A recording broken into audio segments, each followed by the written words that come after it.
Now let me talk to you about the key here, and that is behavior over feelings.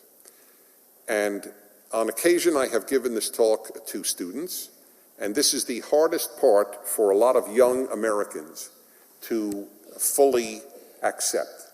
And anyone who has a problem with this, I am used to being differed with. Have no fear. I will treat you with utmost respect. I would love anybody with, or obviously anyone who's not a student, who has a problem with it to speak up. Here is the key. The only people who care if I feel happy are really, or were really, my parents, my wife, and in other words, my friends and my kids. That's it. And maybe if you have a therapist, your therapist.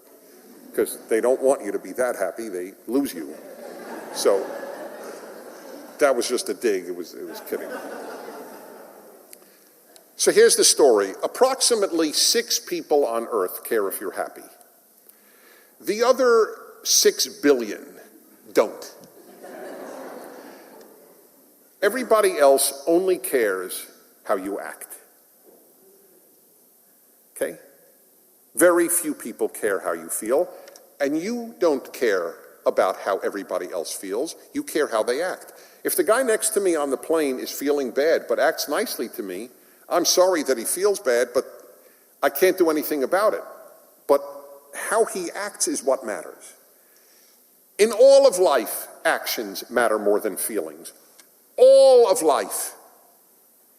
This is, if I try to have, and those of you know me from radio, I try to offer good messages every single day. But if somebody were to push me into a corner and say, what is the biggest single message you have to give? It is that behavior is more important than feelings. That might not have been the message 100 years ago or 1,000 years ago, but it is the most needed message today. We live in a feelings-based society, and it is killing us. Killing us.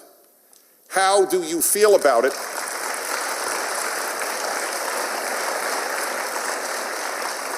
How do you feel about it has substituted for is it right or is it wrong?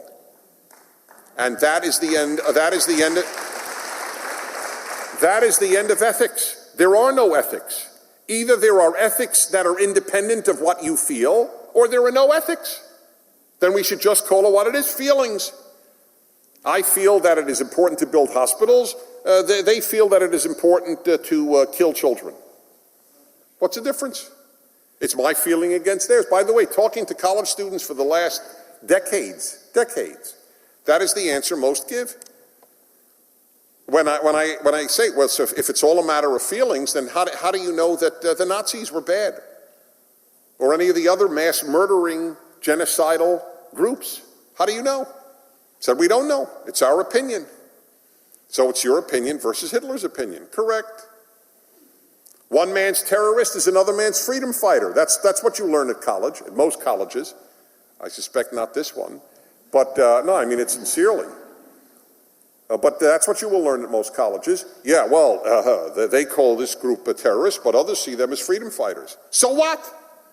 So what? The Nazis called the freedom fighters terrorists. Would you not call the French underground freedom fighters because others had a different opinion? Feelings are everything. Would you save your dog or a stranger if both were drowning? I've asked this since I first began lecturing. And 2/3 of Americans that I ask say, certainly people at college age and high school age, and now they're now parents and well into their middle age. And 2/3 don't vote for the stranger. I love my dog, I don't love the stranger, and I follow love. What's bigger than love? Well, I'll tell you what's bigger than love. Values. There's a lot that's bigger than love. I love my dogs more than I love any of you, with all respect. But let me just tell you this. If you were swimming and my dog was swimming, and you were drowning and my dog was drowning, I'd save you. It wouldn't be a question. Because I wouldn't let my feelings guide me. I would let my values guide me. God help us if we let feelings guide us. They are the worst guide to what is right. The heart is the seat of passion, emotion, appetite. It's great. I love feelings. Otherwise, we're not human if we don't have feelings. Just don't let them guide you morally. That's all.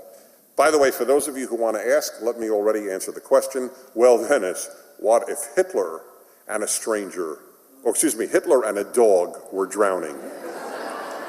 Okay, so let me answer that. Forget the dog.